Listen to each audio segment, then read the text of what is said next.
Hi there, can you hear me?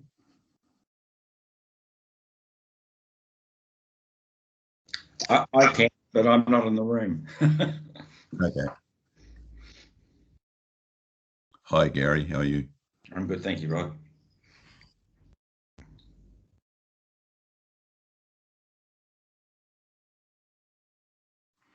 What happens now?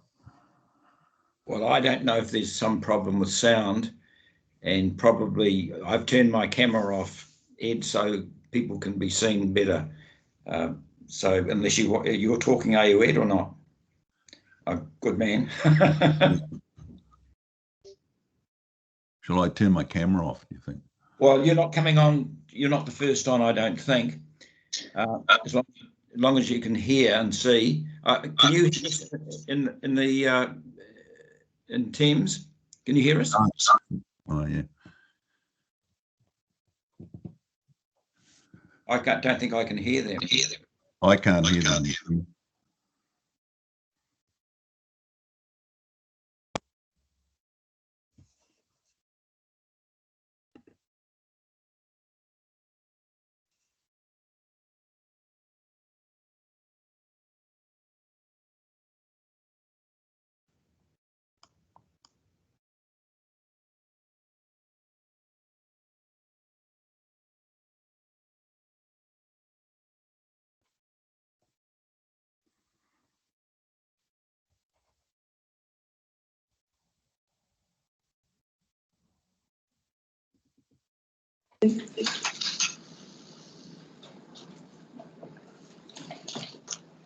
Okay, we're going to do one stack.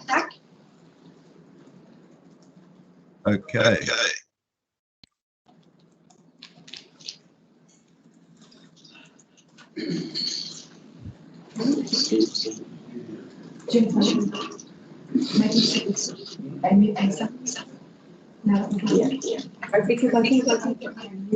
So it's Rod with you. Rod's with you. And why are we doing that?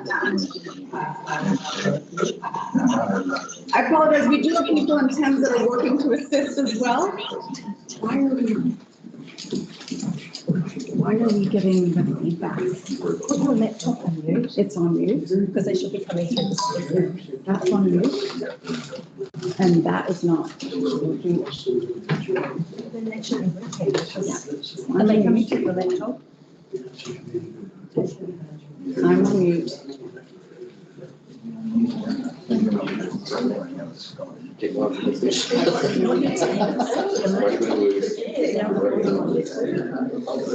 Just make sure you're muted. Otherwise it's going to be double.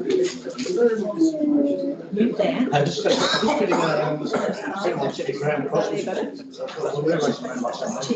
Well, that's off to a good start with technology, isn't it? I think we're okay. If John can just take yourself mute. That's all right. That's all right. Not a problem. Is this is in Whitianga, I gather? We are. Is that Gary? Yeah. Gary could sit and watch. I knew. Okay. They appear to be all muted. We are ready. I apologize for the delay in the start. Right. Sorry. We're good to go. Sorry, Ellen, you're good to go. You're good to go. Now, where do you want me to stand so I can see these? Just there, you'll be good. Yeah.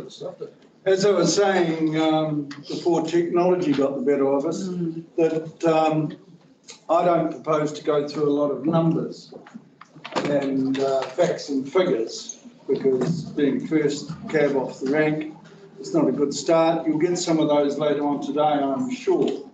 This is more of a personal statement as opposed to boring you with too much information. My wife and I have owned a property in Matarangi for 17 years, and we've been permanent residents for the last 8. The main reason that we chose Matarangi over some of the other options that we looked at were lifestyle, the beach, and funnily enough, open spaces. not just the current open space that we're concerned about right now, but the open spaces around the walkways, the tennis courts, and also the spit end. I'm not a golfer. However, the open space around the community and the community building are very important to me. It's arguable, and I say arguable, that TCD historically appear to have failed the ratepayers of Matarangi by not protecting the open space areas, by failing to register a covenant over the land titles at various times during the subdivision over the past 30, 40 years, and thereby preventing the future subdivision of the area. We in Matarangi consider ourselves fortunate that a few community-spirited individuals funded the acquisition of the open space area that I'm talking about now. And they did so in December 2019. This was only ever intended to be an interim solution until TCDC and the Matarangi community could reach agreement on a more permanent solution. Not all residents, despite some people's thoughts of Matarangi, not all residents of Matarangi are wealthy and rich. In fact, the vast majority of us are not. This means that TCDC, we believe, can assist the ratepayers by coming to the party to protect the open space. This can be done by a partnership and other ways, of course, but a partnership arrangement between TCDC and the Matarangi ratepayers. And right at the end, I'll put a possible solution. I believe that it's important that we protect all open spaces around Matarangi for the benefit of the current and future generations, so as to prevent them from ever being developed for residential housing. The do-nothing option, as set out in option 1 of the LTB, is not one that would stop a future developer from using the open space for Matarangi for residential subdivision. This is not about a golf course. It is about a special coastal open space and our community centre. This space and the amenity adds value to all properties in Matarangi and therefore will ultimately increase the rate take. The community centre, located at the dunes, has become a focal point for our growing community, both permanent residents and holiday community. It is a centre for community groups and activities, including bowls, yoga, and mahjong. Just about out of time, Alan. I'll go down to the option that I'm suggesting. In summary, I suggest that TCDC consider a continuing partnership with the Matarangi community via maybe the Matarangi Community Trust, of which I am a trustee, to achieve these objectives of all community ownership, protection and perpetuity in a sustainable financial structure. A suggested funding option might be 2 million contribution, of which 1 million funded by a 30-year loan, and a targeted rate on Matarangi ratepayers only, and it was never ever suggested that it be peninsula-wide. It was always Matarangi ratepayers only, of 150 a year. Can I just say thank you for allowing me to convey this to you and giving me the time to... Thank you. Questions of Alan? Any questions? Good submission. It's a good submission. It's something that we all know a fair little bit about. Lee Cunningham, page 27 of our... Thank you. Well, Do you want to give it to you from now? No, you take it. But I'm a little bit more personal about it. As he said, most of us in Matarangi aren't rich. We chose to come and live here because we got sick of the stresses of suburban cities, and we wanted somewhere that offered us peace, quiet, space, and a green environment, which we've got in Matarangi. As he said, we bought here 17 years ago, and we did look at quite a few options, not only in Coromandel, but around the northern part of the island.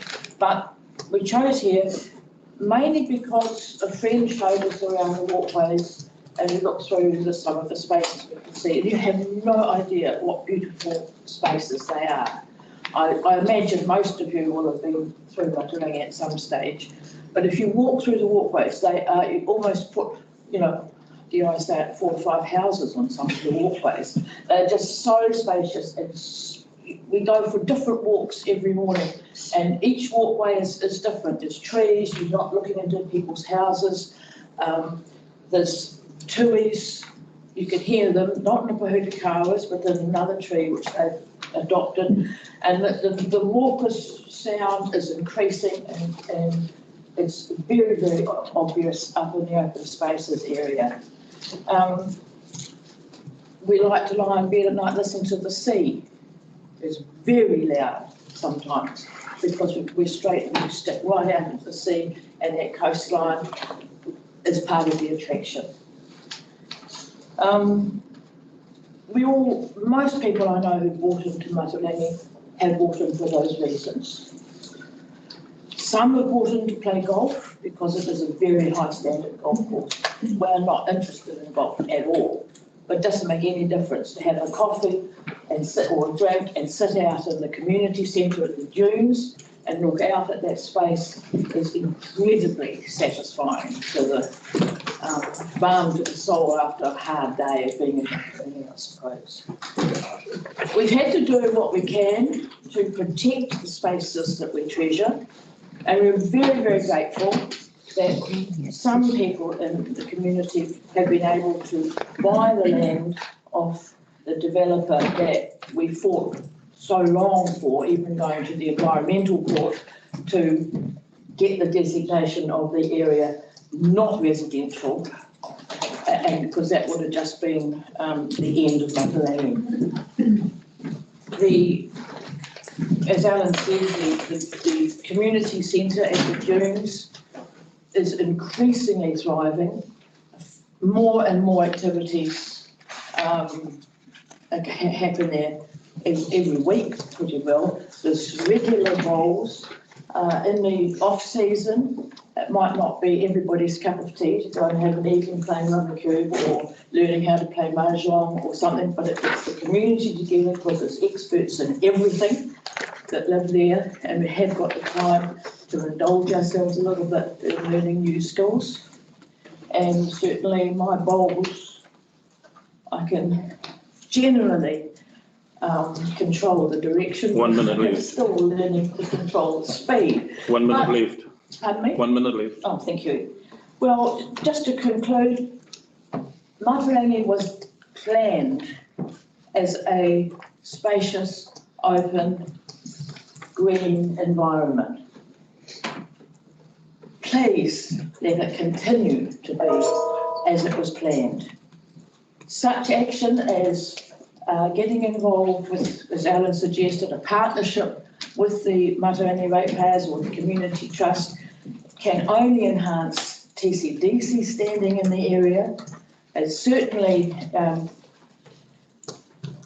enhance the value of the Matarangi ratepayers, the whole Matarangi area, where people want to live. So, thank you, Lee. Any questions of Lee? Any questions at all? Questions? Thank you. Thank you very much. Move on, Alan Henry. Welcome, Alan. I'll sit down if I may. I've got copies of my statement. Would you like to share it? Yes. Page 204.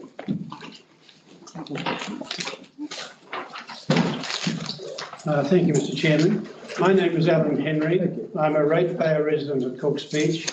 I wish to raise the issue of disability access to beaches in general and to Cook's Beach in particular.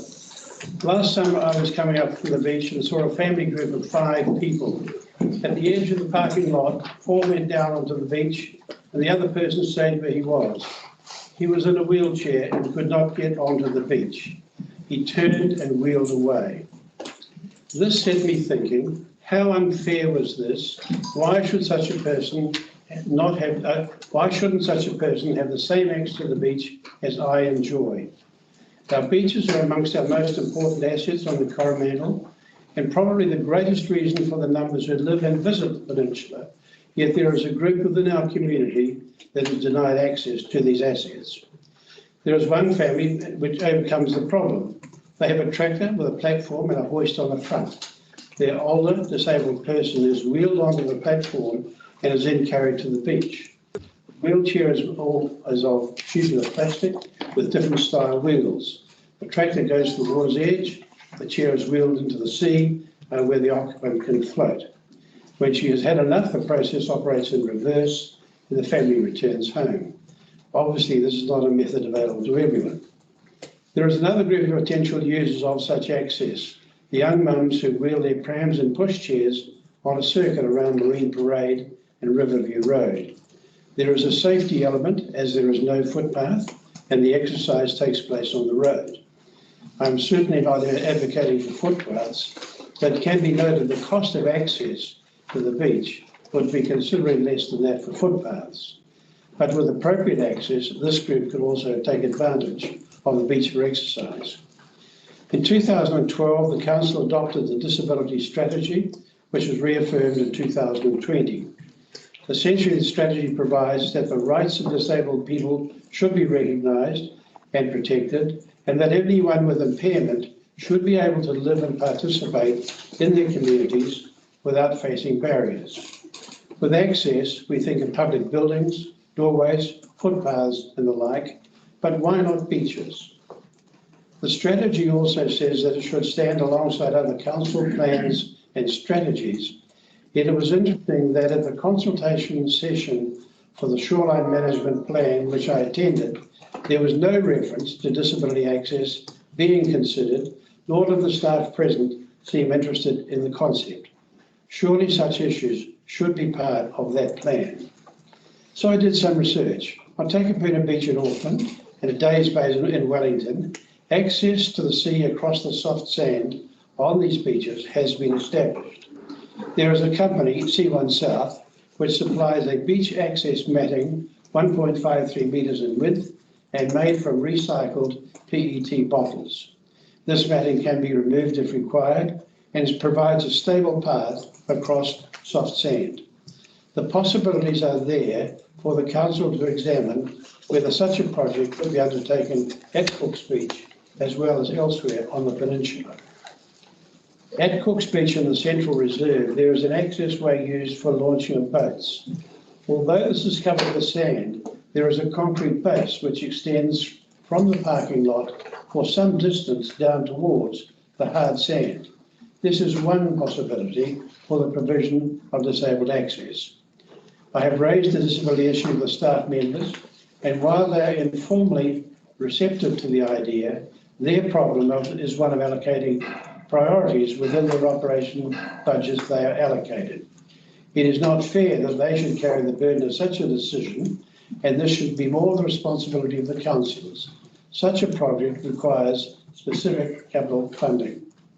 To scope and carry out the project at Cook's Beach, it is my estimate that a sum of $50,000 would be required. I accept it as unrealistic to ask that this should be included in the next financial year, but White would like to think there is room to include it in the 22-23 year. In a way, I am putting a challenge to the councillors that they do stand by the disability strategy they have adopted. I would like to think it is not too far in the future that the little family in my introduction can all go to the beach together. Thank you. Thank you. Gary Gottlieb has a question. Yes, I do. Thank you, Alan. I note you have in your written submission in regard to the land at 101 Lindsay Road said... Hang on. No, not me. It's your page 205. Thursday. 2:05. I mentioned the problem. No, where am I there? He's actually put it in here. About disposing of the land option 1. Oh, Yeah.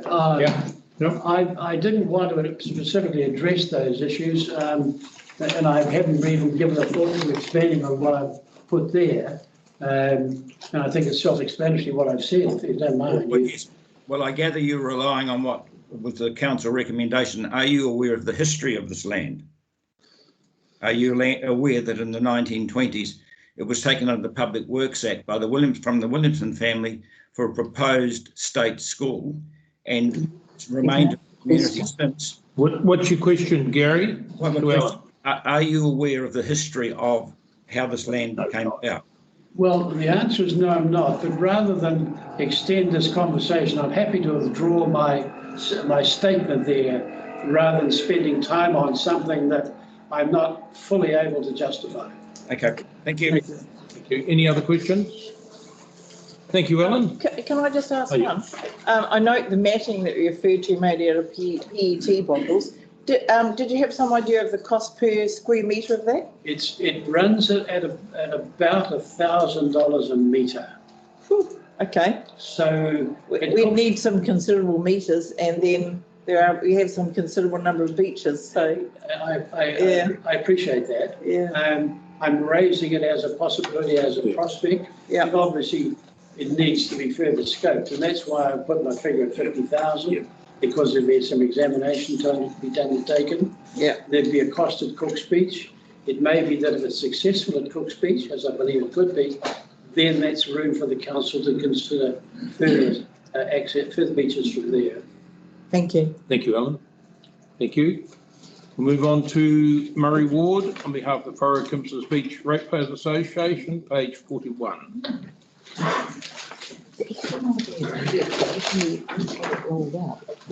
I'll sit down as well. Having 2 tidneys. With storms and all sorts of things. No, you wouldn't leave it there. You had to be picked up. No. Welcome. Your worship and councillors.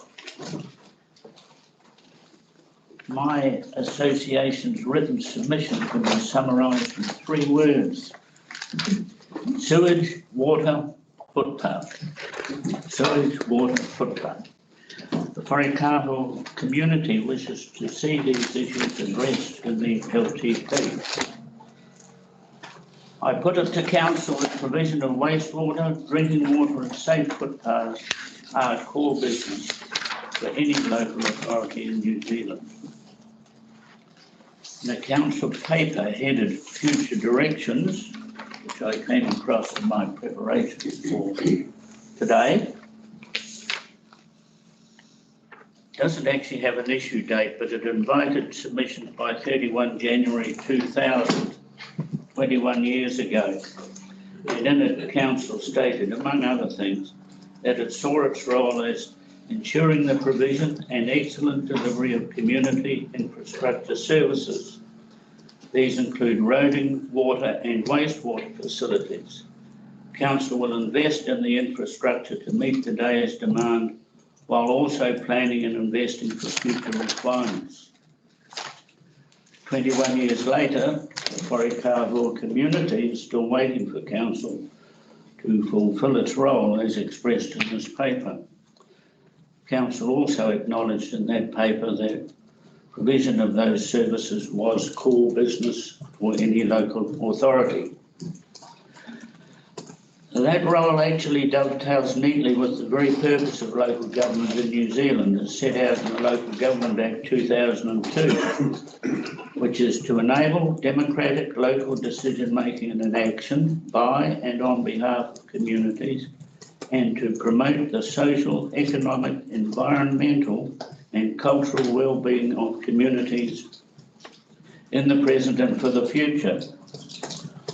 I invite councillors to reflect on the Local Government Act's purpose of promoting the social, environmental and cultural well-being of the Wharekāho community and on council's role in achieving that well-being. In my association's view, wastewater and drinking water services and safe could not be more basic to the well-being of a community. It's well known that for years Wharekāhau has had inadequate infrastructure. The country can spend tens of billions of dollars in reaction to a pandemic, but we can decline to spend comparatively modest sums in providing basic infrastructure. On social, environmental and cultural grounds alone, these services should be at the forefront of any local authority's expenditure list. Top priority in my association's view. In the current LTP, Council said the rise in national standards around drinking water supplies and wastewater disposal continues to be practice, and we think it's probably only a matter of time before councils will be required to take responsibility for the drinking water and wastewater disposal of all settlements in their district. We also know that community water supplies are coming under pressure and that individual property wastewater systems have a detrimental effect on waterways. From many angles, this looks like future costs for our council to pick up. We need to get ahead of this likelihood and plan for what infrastructure may be required to transition many of our communities onto a more reliable source of drinking water and a more environmentally responsible form of wastewater treatment and disposal. The recent preliminary investigation into the viability of providing wastewater and water supply services to Wharekāhau determined that it is viable to do so. On that basis, it seems extraordinary that the consultation documents for the One minute left. 1 minute left. Are substantially silent on providing these services to Wharekāhau.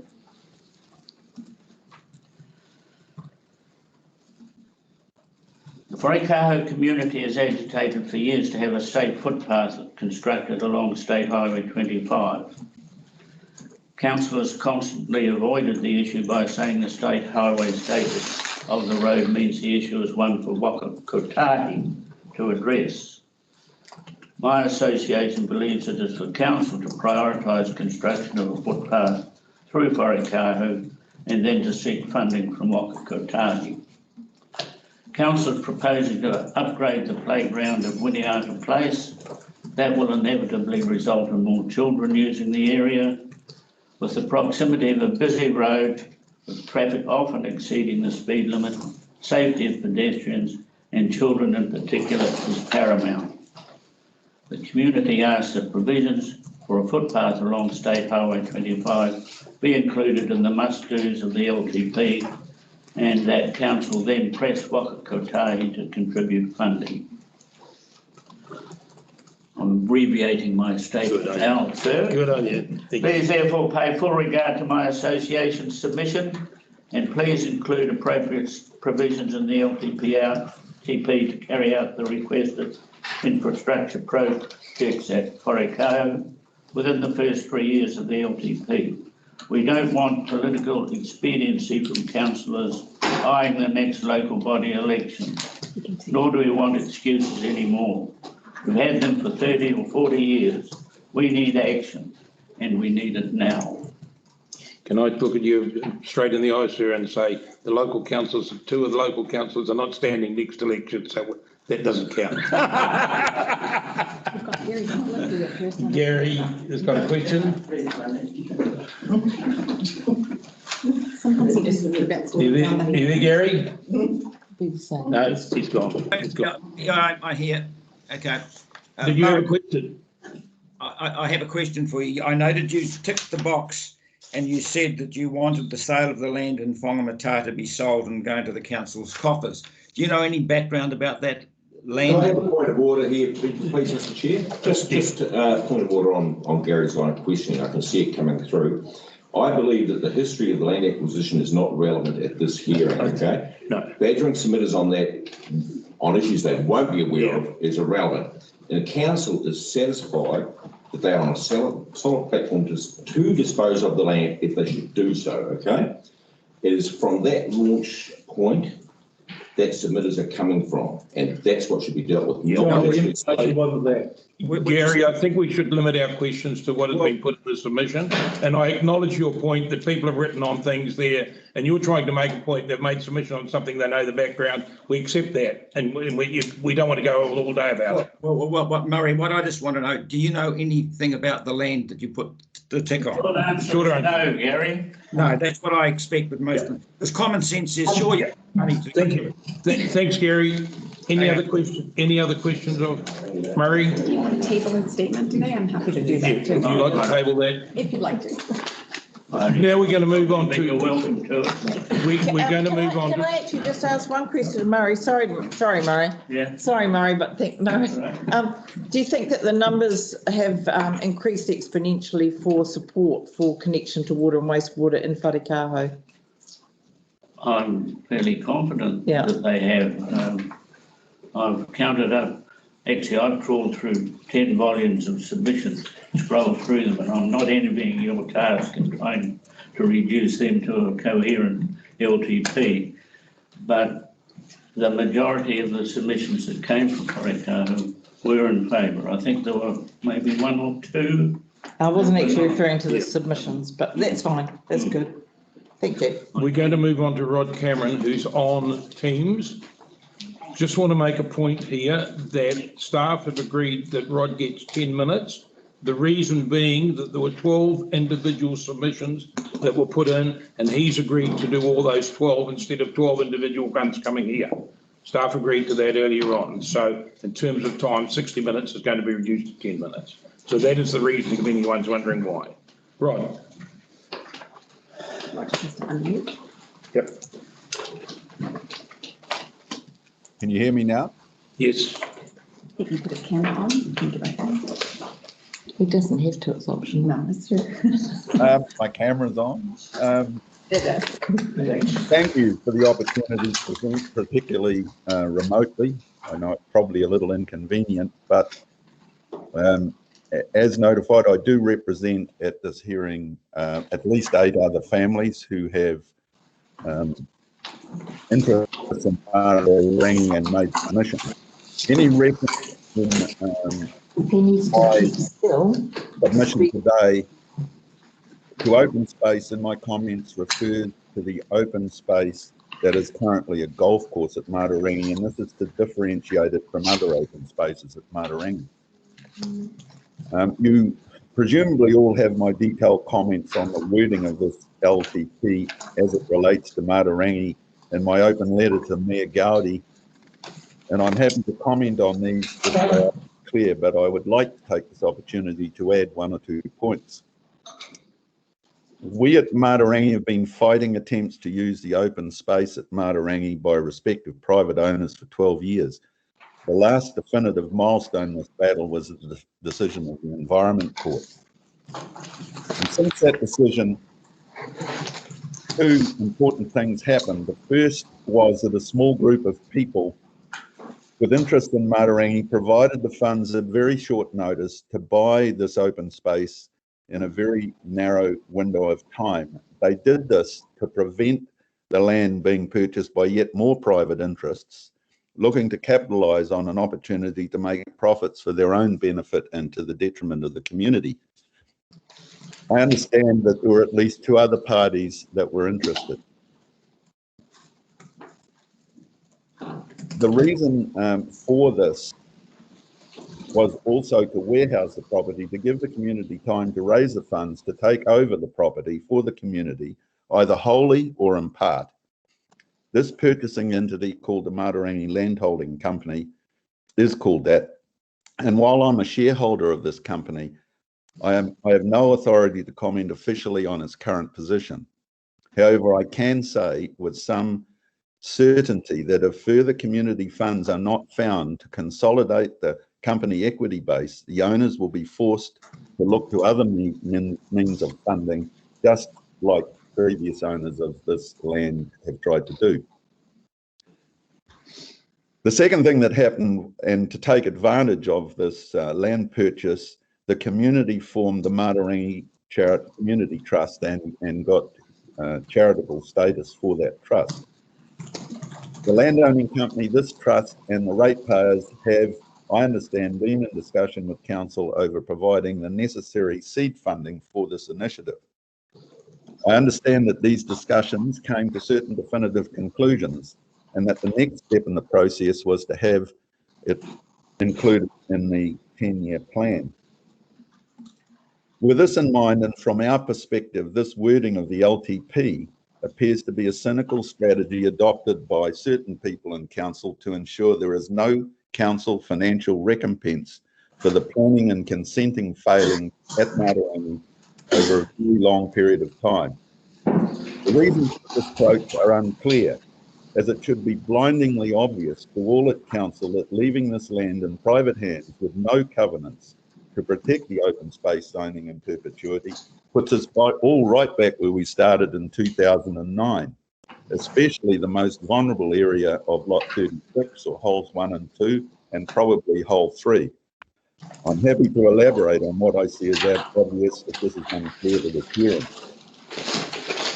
Further, the LTP states it is the preferred option. It is in its preferred option that it is not council intention to provide additional recreational space at Matarangi. Let's be clear about this. This is not additional open space.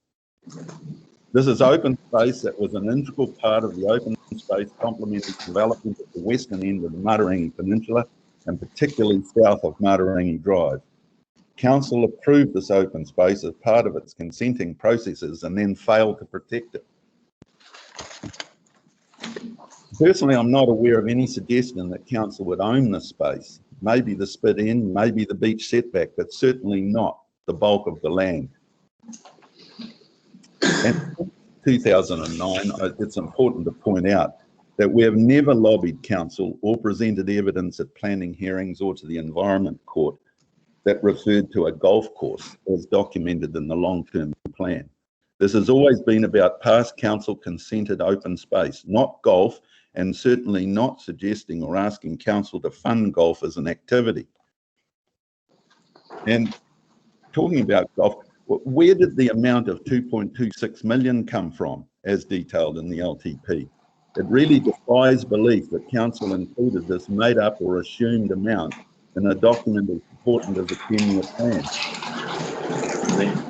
Further, I'm not aware of any proposal to raise an amount from the community as little or as low as 260,000. It was disappointing that council didn't include any background in the LTP as to why Matarangi community requested assistance to rectify past council failing in its planning and consenting processes.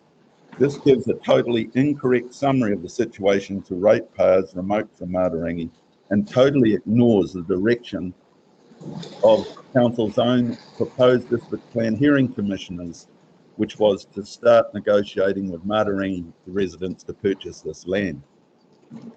So finally, I'm personally not sure how council can rectify the unfortunate wording in the LTP as it affects Matarangi, except to suggest councillors and the executives get back to negotiations from where they left off and do the right thing by Matarangi. That is, find a way for council to recompense our community for failing to properly protect its consented open space by providing startup or seed capital to help the community raise sufficient funding to put this humbug to bed once and for all. Council owes this to Matarangi. That's it from me, but as time allows, I do have one or two comments on a targeted rate that may assist councillors overcome any issues they have with that. Okay. Go on. Sorry, I distracted you. Distracted. I got distracted by the mayor for a minute, sorry. Okay. A targeted rate to assist in the maintenance of You've got a couple of minutes left. Generally, and the repayment of any council advance has been unanimously approved by the Matarangi ratepayers. This organisation represents the interests of Matarangi ratepayers, has done for many years over a range of issues, and is open to any Matarangi residents for very modest cost. It may only be 30% of the property owners as members, but this is significant and the only point of council contact with the community. There is no opposition organisation, and only the odd ratepayer making negative, that is to Matarangi ratepayers' proposals, on social media or maybe even directly to the council. The second point I'd like to make is that because of the demise of Hanover before it completed the Matarangi development, many sections in Matarangi have sold at very low prices since the GFC. As a result, there have been many people buy and build at Matarangi because it is the cheapest place on the East Coast to do so, not just as a holiday home, but to live. Some of these people operate in a capsule and tend to be anti most things outside their boundary and do not understand, for example, a negative effect, which could be up to 30% on Matarangi property values if there was no golf course. No amount of evidence will get them on board with the community issues that cost them money in, say, rate increases. Council should not be influenced by this minority. And finally, the other often raised issue is that open space used as a golf course is not available for the use of people that aren't golfers. Many non-golfers and their families do use the golf course, especially in the evenings when golf is finished. And in reality, it's no different from other open spaces that can't be used by the public generally all the time, such as, for example, boat ramps and associated car parks, tennis courts, wetlands, and so on. These are all community assets that can't always be used by the whole community all the time. Rod, thank you. I'm going to open it up for questions. Be well aware that Council has had a lot of information, some very good papers on this, but I'm going to open up the council for questions. Just one point of clarification, Rod. It wasn't always easy to hear you. The volume came in and out a little bit. The Residents and Ratepayers Association, how many property owners did you say they represent? Well, I don't know exactly, but I understand it's about 30%. 30%. That's the bit I missed. Thank you. There are 500 people living in Matarangi. Any other questions? That's correct. Thank you very much. Thank you. I'm happy to provide these comments in email to Anna if it's helpful. If you would please. Thank you, please. Thank you. Okay, thanks, guys. Thank you. Do you want me to carry on cheering to morning tea? Yeah. Okay, we'll move on to Amy Hyde. Welcome, Amy. Thanks for letting me speak. Mine's very zeroed in on one item in the long-term plan, and that is the mullocks out at Opito Bay. We are full-time residents out there, and my partner and his family have owned land out there for 60 years. So we have seen the coming and the going of the mullocks and the effects that it has on the environment, basically. In the summer, probably from October all the way until April now, maybe May, because it just seems like a very busy season that's extending with COVID-19, a huge influx of visitors go to Opito Bay, most of them with boats, and most of them will not drive out their garbage because of what they've got behind them. And we have an Airbnb and we can attest to the fact that our renters, we ask them to even take them to the mullocks and they say, but we've got a boat, we don't want to drive by the mullocks on our way out. So what our issue is if the mullocks go, garbage will go out in the little blue bags and it will be attacked by seagulls and it will be a diabolical mess. And that is the reason why the mullocks went in is because of the garbage problem out at Opito Bay. And it's just going to come back. So as most of you know, the Opito Bay ratepayers are working on a whole lot of environmental issues, one of which is predator and pest-free Opito Bay. Another one is a biosphere with Kuatunu, Otama, and Opito Bay, and also the dark night sky. So a lot of the ratepayers out at Opito Bay really care about the environment out there. We have a clean beach initiative, and we have the cleanest, one of the 3 top cleanest beaches in New Zealand, and we don't want that to change. So interesting, my only submission, this is short and sweet, is that yesterday I took Brett to work. He's the local optometrist. And this was at 7:30 in the morning. So the person had probably put the blue bag out maybe half an hour before this picture was taken. And this was the result. Right, question to Amy, and I've got a question to start. Amy, we had a submitter yesterday saying that he thought that if we stopped the rubbish collections in Opito and kept the molluscs, that would be a good idea. I'd be happy for that to happen. Second question. Because my green bin has been stolen, and I've been told I've got to replace it financially. So we don't use the green bin, we use the recycling molluscs. And also the tall bin has had fish guts put in it, so we never use that either. Okay, my second question is, do you think the residents can control the dumping, I'll use the word dumping, because I know it's happened in the past, of things like old couches, bikes, freezers, all those things that get put there, because that's the problem that is what will cause the molluscs to come out, in my opinion. Do you think the residents can control that? We are really trying. We're naming and shaming. The Facebook is covered with photos. We're dubbing people in. We're desperately trying to get people to stop dumping. We don't even know if it's locals doing it. So the other thing is Matarangi isn't going to even, Matapawa Bay isn't even going to be served by a garbage service if the molluscs go. Okay. My third comment is, from where I've got a batch, the residents and ratepayers, if that happens, they send you an email, a photograph on your mobile phone. You've got to send $35 to get them to pick it up, or pick it up yourself and pay it to their residents association. They will pick it up. And they are strict, and it works. Did it, don't they? They just send it to the landowner. They send it to the landowner that owns that property, and you are expected. And the peer pressure put it on. If you do it, you pay for it, and it's cleaned up the whole village. But they have to know who did it, don't they? No, if you own the house, you pay. And that's how they do it. I don't understand what you're saying you do. If rubbish is outside a property and gets spread like that, the president or the secretary of the residents and ratepayers sends the property owner, says it's your responsibility to clean it up. Come and clean it up. If you don't, we'll do it for $35. And it's cleaned up the whole village.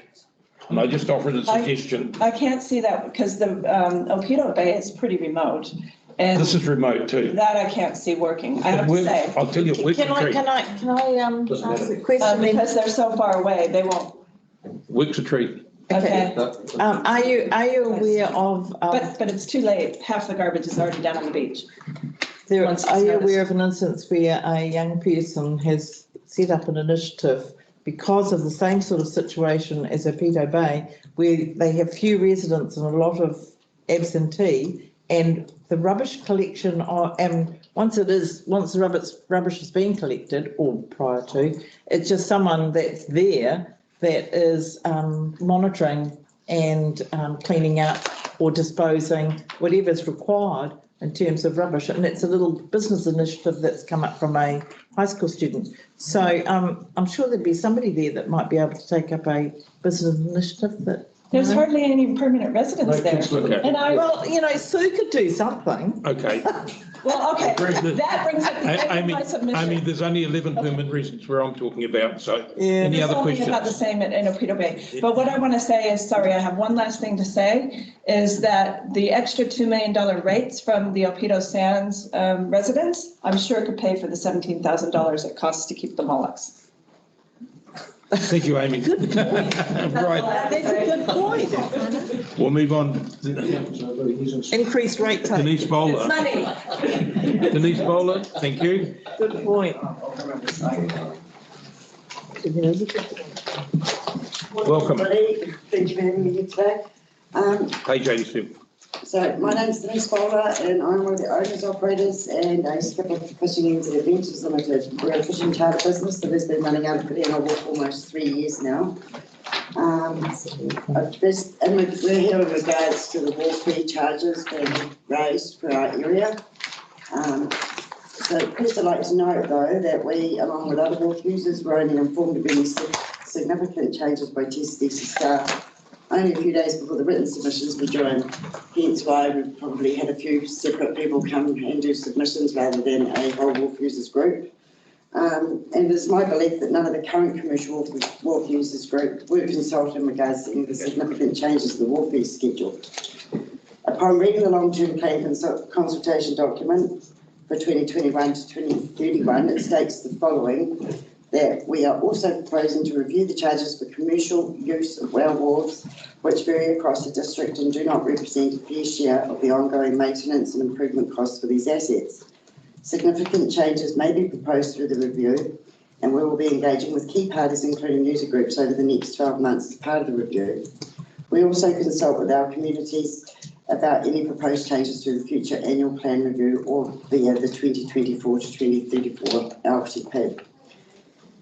Then we read in issue 6 the proposed schedule of fees and charges for 2021-22, in particular page 37 of harbour facilities, which already have significant proposed fee changes that would come into effect on the 1st of July 2021.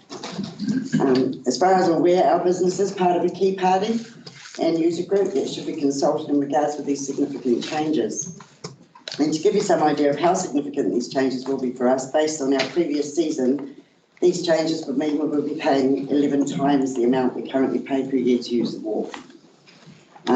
We have been told that previously harbour facilities have been subsidised by ratepayers, and the consensus and intention of the fee increase is that the harbour becomes a user pays amenity, i.e. those that don't own boats would not be subsidising boat ramps or wharves. So does this mean we get VIP parking at the wharf? Will the wharf be shut off to the general public, giving commercial operators exclusive use of the wharf? And will the wharf have sufficient staff with the authority and qualifications to police the wharf? And will the money collected from our wharf be used to improve infrastructure and facilities at our wharf? We are a small family-run business that have already suffered greatly over the COVID lockdowns, and we're trying still to recover. We actively promote and encourage visitors to the area, and we feel we are a draw card for such visitors. These visitors contribute to the local community and other small businesses in the area, and we feel that TCDC should be investing more in promoting businesses like ours and not penalising and prohibiting us from doing business. We've worked damn hard to ensure we survive thus far, and we feel it is completely unrealistic and immoral to increase the wharf users' fees as per the plan proposal, as doing this will make us totally unaffordable in our current state. We get that there will be some fee changes and that there are needs for some significant changes to the wharf or the way it is run, but we need to be included in the consultation review process so that we can all come up with a resolution that fits everybody. And until this consultation process happens, there should be no fee changes. Therefore, we are opposed to fees being increased on the 1st of July 2021, and we ask that there be no fee changes until such time a proper review can be completed. Yep. And that's pretty much me, so thank you very much. Thank you. Any copy of your submission? Yeah, you can leave that there. Any questions? Thank you. Very good, thank you. Yeah. Thank you. Thank you. Marguerite Mullers, please. Page 68. Yeah, my name is Marguerite Mullers. I established the first Vijanga housing and therapy service in Vijanga 30 years ago. Super Bowl card, a concession for the Vijanga ferry. With regards to the positive aging strategy in TCDC, I'm proposing funding access for the use of the Vijanga ferry. Some claims actually are called then old claims because from 2016 we had big schemes and supported by lots of people, including the Vijanga elderly group. Lots of age concerns had been involved, plus the great power, and the emphasis is on power and not on grade, because we have more than 30% of people here in the age bracket 65 plus. Some claims obviously don't go away.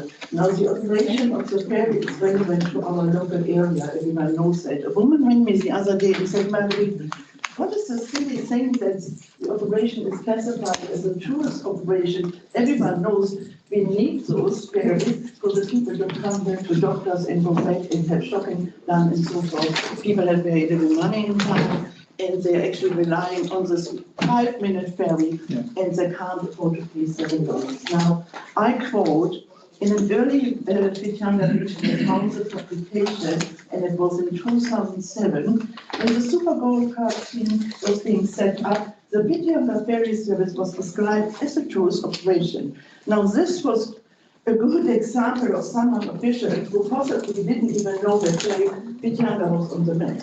So that was funny. So those of us who live here recognize it as a valuable link for residents on both sides of our harbour. Now, we have got now lots of support because it went between Whitianga Regional Council and TCDC, and we're supposed to do a business plan, and so now I'm saying there is no problem with the operator is fine, there is a problem for the elderly who can't go to see them, or can't go to the cemetery to see their people who have died. Now, all of this is a long claim, and we are not in a third world country, so I just would like us to come together as a team and not wait until Duncan from CD3 gets publication, so because the public and us had not been listened to. So we got clever people, very clever people. This is you, because you have been voted in and you do a great job. But perhaps community is strong here today, and we will have to work together. So I'm a strong, obviously, in favor person to get together with clever people and see what happens to our local ferry, and not to wait until it becomes a very old claim. And this would be done obviously more creative than we thought, and I haven't got the clever idea, but between all of us, I think we can work it. Thank you very much. Thank you. Thank you. There's a question. No questions? Nope, I do. Have a question? Gary? Yes, I have a question. And you'll note on your submission on page 2, you click option 1 in regard to the surplus land at Whangamata. Just let me ask the question, please. Don't interrupt, Mr. Morrissey.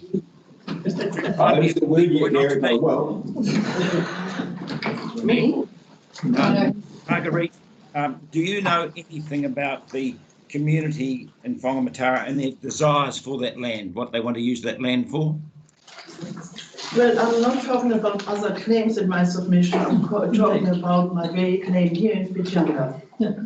No, but you tick to sell the land. I'm asking you, do you know that the community want to use that land for a purpose? But do you know the community here in Whitianga, we got a very important claim I'm focusing on. Thank you very much. Well, the short answer is you don't know what the land... answer is no, Gary. The answer is no. And I think we'll be finding this continually because it's such a... We accept that. We all accept that, Gary. Yeah. Question. We all accept that. And what have you got to say about my claim? Do you think it's a good idea? No. Gary, no, don't worry, Margaret. We are here in Whitianga now, and we're not in Silver Country. Gary, if we pursue this line of questioning, we could answer the same question about Matarangi, because I'm sure that 90% of people don't understand the background of Matarangi, and we'll be there till Sunday if we want to pursue it. Well, can I just, while we're talking about this, I was going to be repetitive. I've ticked all these people. The point is, the way this long-term plan questioning has been put, people are uninformed and they're voting in an uninformed way. I'm not talking about Margarita, I understand. We all accept it. We all accept that, Gary. Can we move on? Yeah, we need to move on. We're moving on. We're moving on. Graham Lomas and Paul Hopkins. You might need coming with you. Sorry, guys.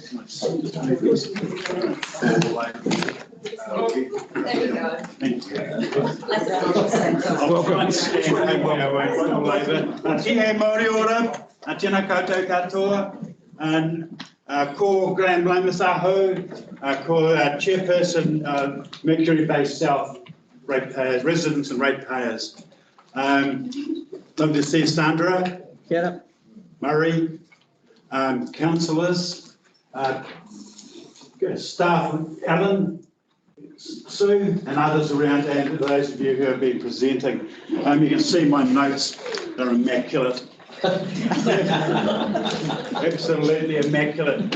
I've changed them so many times and there's no epiphany in all of this really, I assure you. And I hope I can actually even read it because I tried again about 4 o'clock this morning. It wasn't easy. So I'll go quite quickly. I'm here to actually just discuss the 150% rise predicted for our boat ramps. And while I guess it applies to everyone, we would certainly support any other boat ramp. Cook's Beach is quite different because of the way the tides work, etc.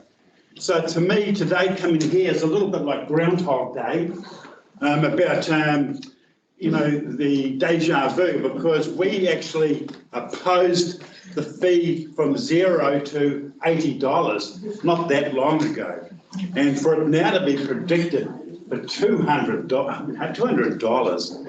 I mean that's crazy. Someone said we're not very rich. We're not that blinking rich over there either. So the fee when we went up met with a lot of resistance and some really dumb stuff. People filled up the honesty box with builder's foam and damaged signs and stuff. But that seems to have stopped now and all settled in. And so I guess people have accepted the $80. And you've got to remember that in the history of our ramp, it was actually built by locals, although the pontoon part obviously was added by the council, and we really appreciate it. We love the things that have been done down there, the solar lights just being sealed around the area there. We think it's great. So honestly, we're not here to get into a fight with you, and then I'll just finish it off in a second. I'm really trying to have, sorry? The fight. Hey, with Foxy here, I can't lose. So am I. We believe that the ramp should be considered as a community facility and not as simply an asset. Now, I mentioned here, you probably think it's really stupid, but I don't care. Do we charge the kids for the playground over here? I mean, that costs you a lot of money. Do we charge people to walk or drive down the street, as some sort of tax because of the hundreds of thousands of dollars spent in Whitianga?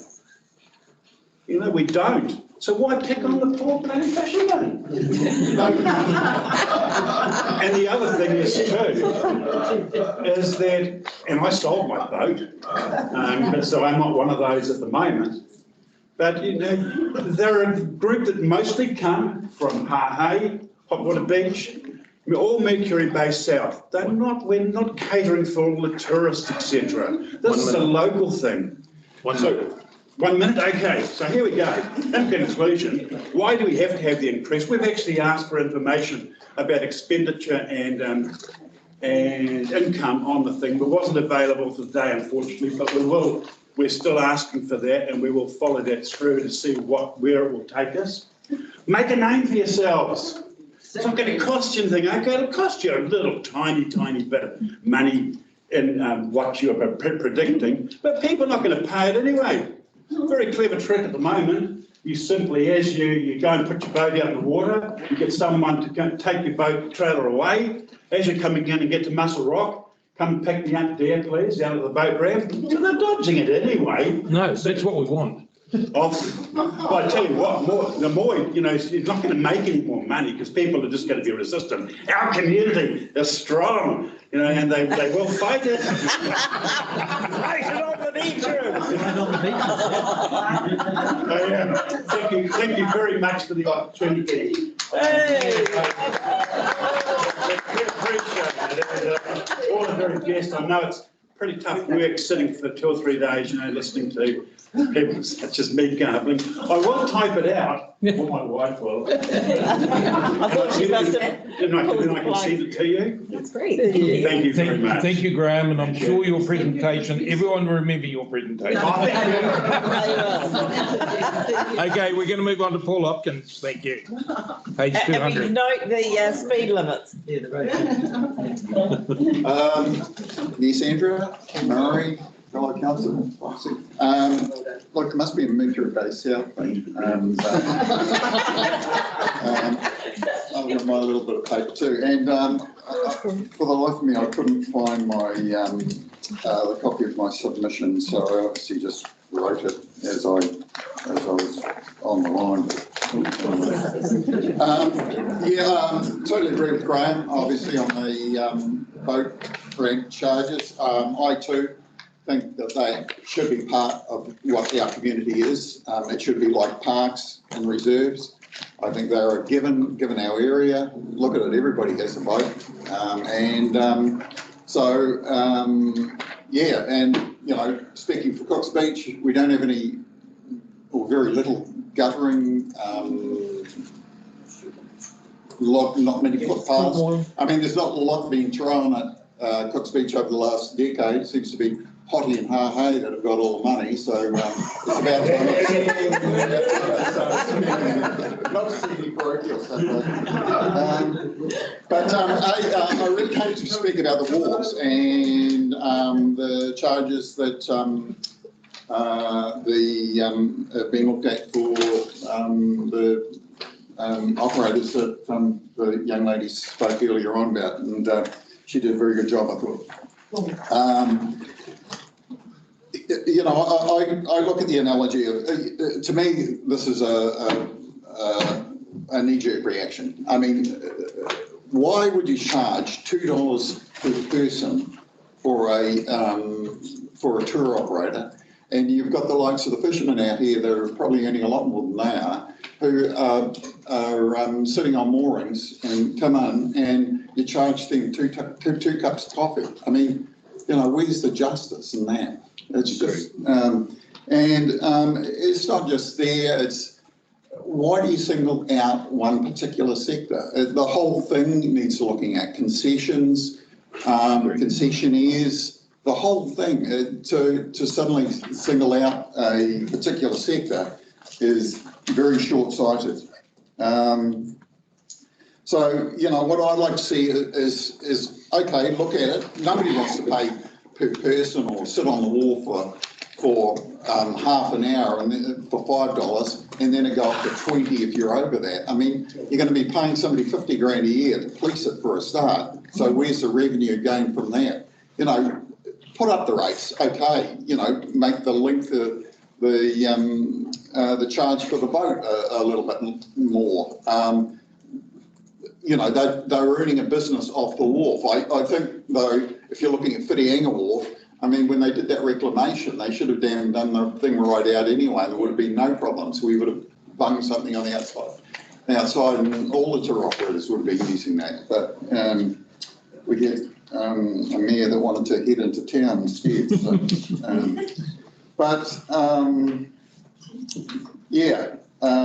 It's something that I feel needs a lot more looking at. It certainly needs consultation with the industry, and it needs to be a level playing field for all. And if you're going to do it like that, where you're charging per person, per customer, you know, you're looking at your restaurants, you're looking at your bus services. I mean, the council have a lot of assets around this community where people use it. You know, concessionaires have their customers walking over the public reserves and so on. So, yeah, it's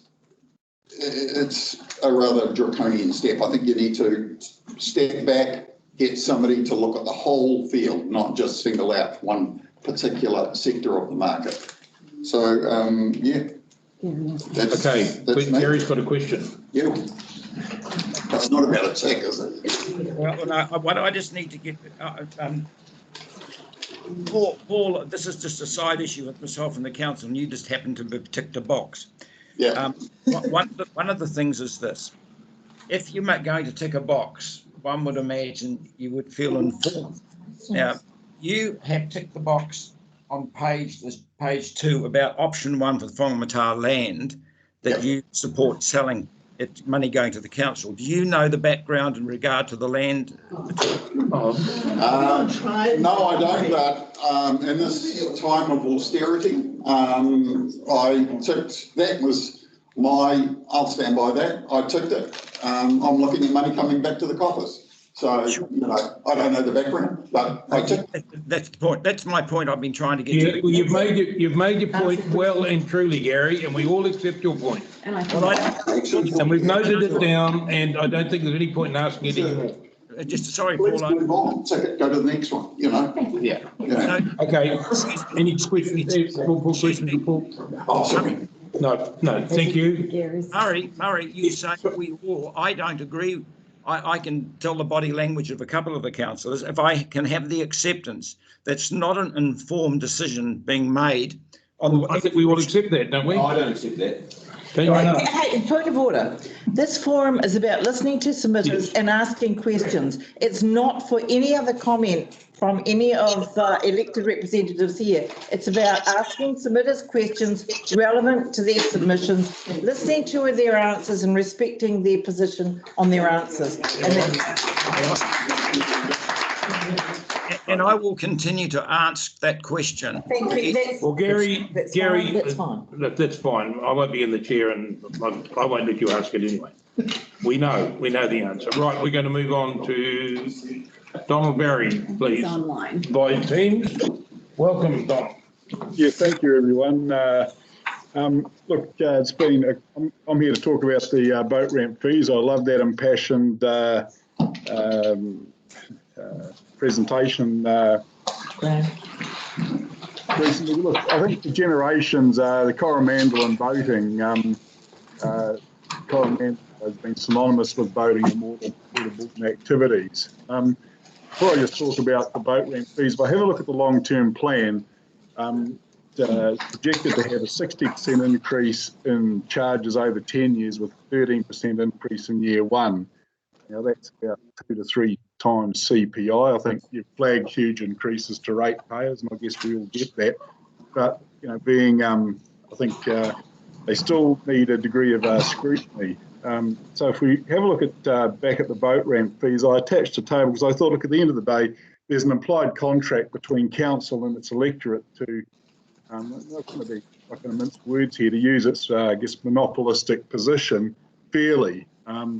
So if you have a look at that table, you can see that $200 for the use of the boat ramp fee against what is out there that is run by other councils and by private clubs, which would run at a break even or surplus. $200 sort of begs the question where that sits against the market. And also, if we sense check 150% increase in this financial year of the boat ramp fees against a 60% projected increase in revenue over 10 years for direct charges, you've really got to ask the question, what's the rationale and behind it? Or is it low-hanging fruit? And I think that's for you to go and reflect back on with council management. But I think one of the other presenters said it sounded a bit ad hoc, and maybe there's a bit of acknowledgement of that at the table. So I'll leave you with 3 things. I think doing look at the boat ramp, sure, because that's like a bit of an extra step. A council, I feel like I'm dancing on a pin with the proposal, but maybe look at a bit more cohesion in your planning for the increase in those direct charges, a bit more transparency and communication, maybe a longer lead time with your electorate to enable submissions rather than springing the other presenters said about the wharfs, sudden sad, bad and unpleasant news. Maybe look at some of the, there's been quite a lot about breaking even and all this sort of thing. Maybe look at some of the activities where there are direct charges, where there are under recovery, and put those under the spotlight, and obviously the efficiency of spend. So, those are some of the takeaways that those are my thoughts, having looked at it a bit more deeply than just saying, well, you're going to lift the boat ramp fees. There's always a question why. And okay, questions of Donald. Sandra. I've just got on Donald. I was very impressed with the detail of your submission and the amount of research that you put into it, particularly with regard to the table. So for any preliminary discussions that might be taking place within council around this particular subject, would you be interested in being part of potentially a working panel? Happy to contribute. This is very random, by the way. Yeah, no, sure. You know, I was asked the question why. That's why I started to have a look a bit more. That's why I thought that, you know, clearly there's a need for more revenue. Percent over 10 years. Well, you know, there's other aspects which, yeah, I mean, if frankly, direct this. You need to keep talking to the speaker. Help Sandra. Thank you. Yes. Thank you. Any other questions of Donald? Gary Gottlieb has his hand up. Gary Gottlieb has one. I just wanted to be, Don, you probably heard that recent conversation I had with the other person about ticking the box on the Whangamata land. I think Sandra's point was well made, so I'm going to decline to do that because I probably came in here with a number of questions of you folk, and I was advised that I wasn't allowed to ask you folk questions about activities. No. So I think we understand the reciprocity here, and if we need further understanding, and happy to have a conversation to the side with you about it, not in this. Sure, but are you prepared to accept that you don't really understand the Whangamata land? I'm not going to answer that question because, as I said, I actually had a number of questions on to come and ask this forum here, and I asked, I think it was Anna, whether that was on. She said no. So let's just respect what this forum is for. Sandra said, Sandra's clearly articulated that. So you and I want to have a discussion about that. Outside of this, you have my details. Happy to have a discussion with you. Okay. Thank you, Gary. You've asked your question. Okay, so who will I hear from, Sandra, with your offer? Oh, no, look, I said to you, this is very random. I think you better check it out, too. Yeah. Happy to help. This is very random, but I was just appreciative of, your submission and the content and detail within it, and just scoping out your further interest. Yeah, I do, absolutely. Yeah, when I look at that, I think I understand. That's fine. Okay, thank you very much for your time. Okay, thank you very much. Thank you. We've got some great expertise within our community. Righto, Ken Hindmarsh on page 460. Ken, welcome. You've got a break here first. Hey? You want a break? Well, the break is going to be 10:45 is our break. Oh, it doesn't. So we're carrying on. Oh, okay. You need a break already? No.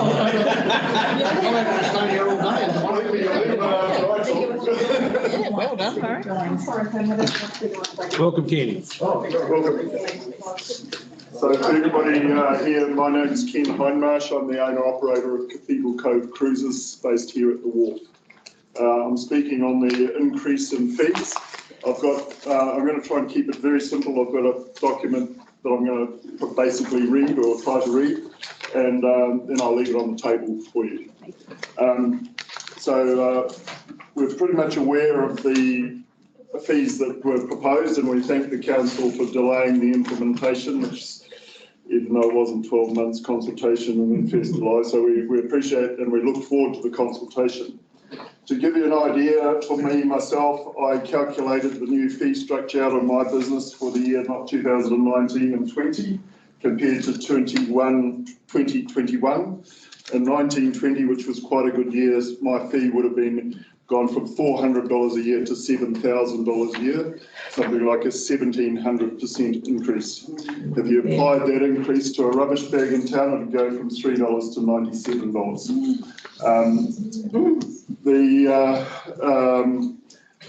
We don't disagree that we get a good rate, but we don't agree that this sort of visitor tax, user pay system things.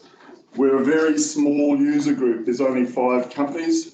We do not think that collection of this fee is going to make a huge substantial increase to the council coffers. I think the wharves only cost something like 0.06% of council funds to maintain at this time. The touch and go or the departure and arrival tax is just far too hard. You might take the simplistic attitude that we can just increase our fees. If we increase our fees, we scare tourists away from the community and we become less competitive with our other tourist operators like Matamata, Rotorua, Queenstown, things like that.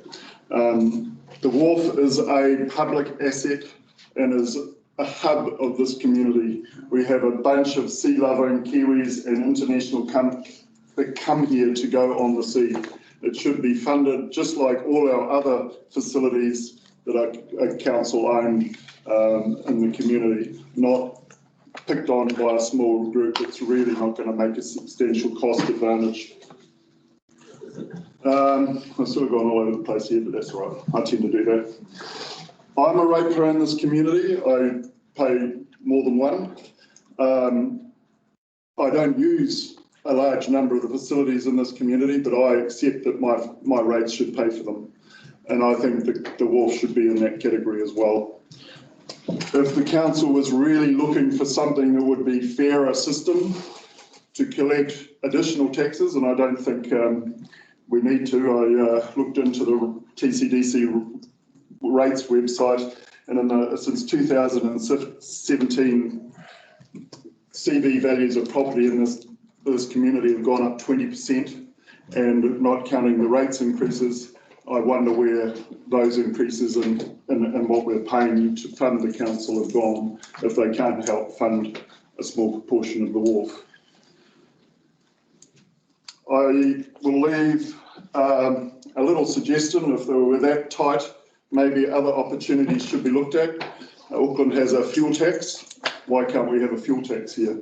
0.5 cent or 1/4 cent on all the fuel companies in the Coromandel District would more than fund and be a lot fairer and be more of a targeted visitor tax than just charging people who use the wharf.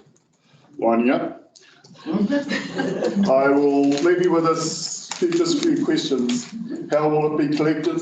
How will the collection be funded? Is it a fair system? If you're wanting user pays, where does this stop? Just the tour boats, or do we charge kids for fishing, swimming and public access on the wharf as well? Is the council legally able to implement a several thousand% increase like this? I'm a landlord in town. I'm not allowed to put my rates up by that much. Why is the council targeting the tour boats? Do they see us as an easy target to collect tax on their behalf? And that's about it. Thank you very much for listening. I will answer any questions. Questions of Ken. Thank you. I can email it to you if you like. This is good too. That's good too. No questions? Thank you. Thank you. Okay, Mike Noonan is not here, so we're going to move on to Joyce Birdsall, page 183. So he's not on Microsoft Teams yet? No, he's not on Teams yet. Tried to call him. Okay. Good morning. My submission is rather more wide-ranging than people who focus on one issue. So I'd just like to go through quite a number of issues. First, though, I'd like to say I really did appreciate the way you presented this document to us this year. It was very easy to understand, and your map with all of the targeted, not must-haves and nice-to-haves was excellent, and so was the pie graph. It gave us a really good idea of just how the rates were going to be split. So thanks very much for that. It was a really easy way for us to understand what your plans were. I am supporting the no-frills budget because I think that we simply cannot afford this level of rate increases year on year. We are by and large in Tairua a retired community on a fixed income, and although some people may be asset rich, they're certainly not cash rich. And if you take the kind of increases that TCDC is talking about over the next few years, plus the same sort of increases coming from WRC, the rates increases are going to be pretty difficult for some people. And the last thing I'd like to see is people having to leave our area because they couldn't afford to continue rate rises. So I think there's something council has to think very seriously about. Yeah, your plan comment on planning for sustainable growth. I'm a bit concerned that we go through another exercise of spatial planning when we have already done over the years blueprint and sea change, and those projects seems to have died in the water after a great deal of money's been spent on them and the public's had to say on them. And it just seems to me that when a new group of councils come in, there's a desire to change things again. And so we've wasted a lot of money on planning that doesn't actually go anywhere. So I think if you're going to go into this special planning space, then please make sure it's future-proof and we can continue with that plan despite the changes that may occur on council. Our Tairua Parliamentary Community Board has put on a number of submissions which they wanted to change some of the things that are in the nice to have basket into the must do basket. And I don't support some of those. I certainly don't support charging for the Paku, or upgrading the Paku boat ramp, and the subsequent fees that come with that. It works pretty well the way it is. We don't need to be spending money on that at this particular time. Also, while I'm a great supporter of our local historic society, I don't think we can put that building of a premises for them into the must-do basket at this time. It seems to me a shame that we would affect the architecture of the Tairua Library building by putting a building along the side of it. Seems there's no real costings being done on no real plan, but so I can't see how a figure of $450,000 is going to be what covers the cost of that. And it is something that I'm afraid is just going to have to wait until we are in a better position financially. I also don't support their recommendation that the boat ramp the skate park at Paranui needs to be rebuilt. That is certainly, in my view, not a must-have. 1 minute. Mm-hmm. 1 minute. Okay, I'll move on very quickly then to the Tsunami Sirens, which is a very big hot topic in Tairua. And I gather that your alert Coromandel signage is to be about tsunami warning. I'm not certain about that, but it doesn't seem to me a very sensible solution to put signage out rather than actually keep a siren system going in Tairua, which seems to be most people would prefer to have, and it's far safer arrangement. People don't, as we all read signs, as you probably know.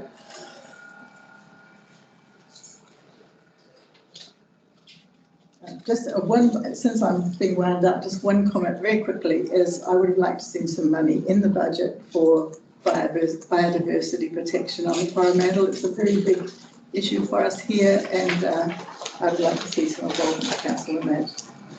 I'll leave it there. Thank you. Questions of George? Thank you. I believe that was Gary Gottlieb. Gary, have you got a question? Not the same one, I hope. Gary? I can't get that, see, I can't get that thing off the bottom. So, I'll keep going. No, I don't have a question. Thank you for the information. Thank you. Okay, Joyce. Thanks, Gary. Right, we're moving on to Penny Clayton. Welcome, Bill. Thank you. Bill's going to sit this one out. He's getting on. Look like you've got it under control, Penny. I did have a presentation, and it was a PowerPoint presentation because we know pictures. And I have brought copies for everybody to look at, but obviously you're all looking at me blankly, so I will sort that out. No, I'm prepared. I've got the presentation. I'm just working together. Fabulous. You're going to be able to bring it up? Yes, I am. You rock. Thank you We so should much. pause for 5 minutes until it starts. Yeah. Can we pause the 5 minutes? Until it starts, yeah. Actually, so until COVID-19 hit, Hahe was definitely part of the tourism boom in New Zealand. Now we just have domestic tourism. And I guess our submission is based on the gradual growth back in tourism once we start getting visitors back to the country with the introduction of vaccines, etc. We will be looking at tourism again growing on the Coromandel. So our submission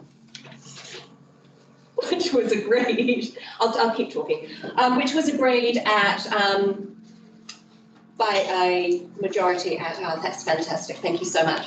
So if we could go to page 2, that would be brilliant. Just take the lead and I'll press the buttons as required. Fabulous. So these 4 key points, so I'm going to keep it brief, these 4 key points were agreed at the AGM a couple of weeks ago, and we had, surprisingly enough for Hahei, a consensus. I know, don't dive shock. Anyway, so the key issues that we've got for Hahei is we would like to discuss with you or address the visitor revenue generation options that are discussed in the proposed long-term plan. We need to find, upgrade and expand compliant drinking water. We need to look at sewage collection and treatment in Hahei because we do have a lot of people still using old systems and it's having an impact on the Wigmore stream, for example. And then continue, just a nice to have, continue the development of Hahei as a walking village or walkable village. So I guess the key thing we're wanting to talk about today is the user pays revenue generation. Obviously, we understand that user pays is a key thing that we need, particularly with the amount of tourism that we have coming into Hahei, but we strongly object to the proposed parking fees in the visitors car park or at the beachfront, simply because people will just drive straight past that car park and find parks in the side streets of Hahei, and that will, of course, continue the parking problem that we have been addressing and that has been starting to become successful. Most residents have objected already to that, and we do, if you are proposing changes, we strongly recommend public consultation. Possibly as an idea for revenue generation, perhaps look at the charging for doing the Cathedral Cove Walk. I believe that the Minister, the DOC, has been looking at ways to implement changes so that great walks can be charged for. That might be a way of revenue generation, particularly if some of that can come back to the TCDC and to the Hahei area. Again, we've also had some quite robust discussions in the community about concessions, and obviously it's something that you're addressing at the moment. Making the fees that concessionaires pay perhaps be a little bit more in line with their income and their revenue rather than a flat fee. That might be another good way of revenue generating. Hahei's drinking water, it's part of a nice to have. Keep going, you've only got 2 minutes. I'll keep going, I'll keep talking fast. Hahei's drinking water, obviously in the proposed long-term plan, it is a nice to have. We think that actually it is vitally important. There's significant drinking water shortages during the summer, and less than half of Hahei actually has access to some form of reticulated drinking water. It is usually, apart from the Grange Road water supply and the council supply, the Hahei Water Association is struggling to maintain drinking water standards, and as such, it's something that needs addressing for the whole of Hahei. We support your moves to find more water. That's fantastic. And what we need to do is to update the treatment plant so it's compliant, but also be able to upgrade the Hahei Water Association area so that is also compliant with legislation. And then obviously looking at ways of servicing the rest of Hahei with reticulated water. Hahei sewage. Winding up. I'm winding up as fast as I can. Okay, Hahei sewage, as you see, that's where the Wigmore stream pollution levels are quite high. What we're proposing is that it is the putting on reticulated sewage for the Wigmore stream is a priority, not a nice to have. It's something that will have a huge impact on the stream itself, but also on the village. And we really support the Harrison Grierson feasibility study. Let's build on that. And finally, walkable village. We'd like to thank council. We'd like to thank you for what you've done in Hahei so far with regards to the walking village. It's brilliant. It really is. People are utilising the footpaths. They're safer on the footpaths rather than walking on the road like they used to. A lot of visitors now park at the visitors' car park and walk throughout the village and to Cathedral Cove. So thank you very much. We appreciate that. We'd love to build on it. Thank you very much. Yes, ma'am. Right, just a quick question. You really identified 3 key things, which is water, wastewater and walkable village, as things that need to go into the must have, so that you've got some funding tagged for those 2. Yeah. Would you be prepared to sacrifice the walking village in favour of water and wastewater in preference, just to get things rolling? Let's be realistic, Sandra, yes. As priority. Yeah, absolutely. Thank you. Thank you. Any other questions or Penny? Right, yeah. I'm going now. Okay, next one we'll go to is Joyce Birchall again on behalf of Taira Ratepayers Association, page 387. Thank you. I'm sorry about this. My colleague from Ratepayers who was going to present this submission has tootled off down South Island for a month, so I'm doing it. Page 387, I have to say I am a member of the Ratepayers Committee, so I've been involved in the drafting of this submission. We also, I think our major focus was just the level of rate increase that it looks like that the community will be facing, and how unaffordable that is going to be for a lot of our residents in Taiwan. If somebody has an annual rates bill of $3,500 at the moment, and they will be paying an additional $780 by 3/24, an increase of 22.28%. On top of that, WRC is increasing their rates by 7.3 and 8% in the next 2 years as well. And that is just a huge burden for people. So I think we cannot continue just to push these rates increases onto the public and expect them to be able to manage. I'm aware that last year the Ratepayers Association objected to the 9.98% increase we were talking about at that time, and he pushed it back down again. But it seems to me there must still be a carryover of a deficit that we're now continuing to pay for.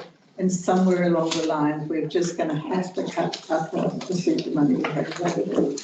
So I really think it's becoming a very big issue for people on fixed incomes, and please try and keep this down so that people can afford to stay in their own homes. A lot of asset rich, but they've not got a lot of income, particularly at the moment with the lack of income from bank deposits and other areas which they thought they would be able to pay for their retirement money from. Our interpretation of must do is only to do work that prevents harm to people, property, infrastructure, assets and the environment. And we think some of the things that have been included in the plan don't fit within that category. We are supportive of a move to change to wheelie bin refuse collection in the future. We think that's going to have to happen. The big wheelie bins we have now for recycling, because of the very limited amount that is being recycled now with the changes to the plastic, are way too big. Most of us don't need a bin of that size. And so we could move to using that bin for rubbish and something smaller for the collection of recycled materials. The other big issue that's going to occur in Taiwan soon, we hope anyway, is NZTA is looking very carefully at our one-way bridge coming into town. And apart from the fact that it is one way, it is also in a terrible state. And at the moment, they're going through the process of deciding when or if they're going to replace that. If they do go ahead, there's all kinds of infrastructure that come with that in terms of our local roads and parking in town, all of those sorts of things. So I'd implore council to please start looking at that now, about how we're going to manage traffic flows once they come through the township and over the bridge. We are very much opposed to 1 minute left. Thank you. To car parking fees in Taiwan. One of the joys of living in a small town is that you can park locally without having to worry about a parking meter or somebody coming along and marking tyres. And in fact, it is mostly going to be local people who would be affected by that rather than visitors. It's only for a short time. We have a lot of tourists in town. rest of the time, it's the local people going up to the shop and just picking up their groceries and so forth. So please, I would implore you drop that idea.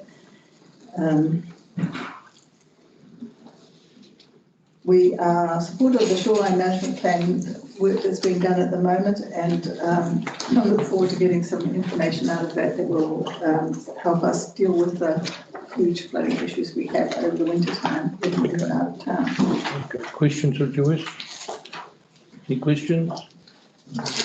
Very good, thank you. Thank you. Right, we're going to move on to Courtney Lineker from Katoona Residents and Ratepayers, page 38. Hi, good morning. Ready? Good morning, where are you going? Hi, my name is Courtney Lineker and my husband and I established the Kuatunu Happy Local Community Hub. And I'm also in the KRLA committee to be the voice for young families, resident families. I'm standing here today to represent the substantial support and submissions of our community to the LTP, which emphasise the need for a cycle pathway footpath to connect our currently disconnected Kuatunu village area. The most desirable suburb to live in the Mercury Bay area and a place to visit for those living in Matarangi, which is the fastest growing population in the area. Whether it's for the benefit of our permanent population, which has grown substantially since COVID, or the visitors who ride or walk around Matarangi or Otama, we feel it is a moral obligation to keep our disabled, our vulnerable, our ratepayers and our residents safe, mentally well due to being better connected and supporting what the village has to offer, i.e. the local Luke's Kitchen restaurant, cafe, store and community hub. I'd like to read a couple of comments from our community, if I may, from when we collected submissions filled in a form about this issue. I have limited mobility due to Parkinson's disease. Driving and walking on designated paths, preferably concrete, would make my life much easier and safer. I have friends in Cemetery Road and in Grey Ave, West Kuatunu, and at present I don't feel safe getting to either end of my neighbourhood. Or another one. I walk my dog on State Highway 25 when the tide's too high to use the beach. My grandchildren have to use the road as well to get to the village. The volume of traffic, heavy trucks, vehicles towing boats and cars has hugely increased over the past 20 years, making the road very dangerous. It's an accident waiting to happen, not having a footpath available. And then finally, a footpath connecting the village centre to where residents live is important to me because it provides options on how we can move between our homes and village safely. My children could bike to the school bus daily and a friend of mine could walk with a baby in a pram to meet friends at a playgroup. So that's what this picture that's being passed around is about. It's about what we're having to do at the moment. We request that the funding that was taken away for the next stage of the cycleway to be reinstated in the budget as a matter of urgency before any of us get hurt or it has a near miss like in the photo. There was no community consultation when this was taken away and we would appreciate that it be set right again.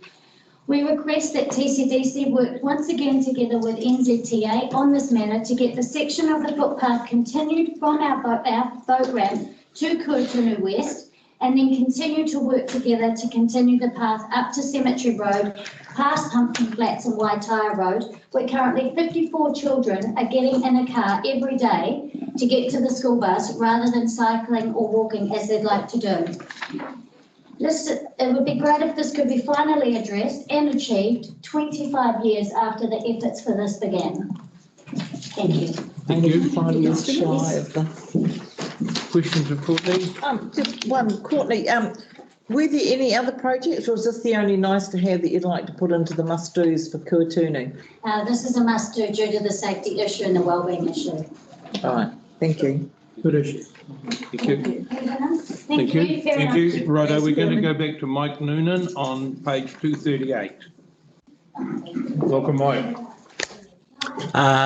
Kia ora, can you hear me? Yes. Oh, great. Thanks very much. Sorry to come in late. In the submission from the Coromandel Independent Living Trust, we requested that Council take into account the Community Board's request to hold on to the $30,000 for the proposed bus service. We've put a submission into the Regional Council stating the same thing.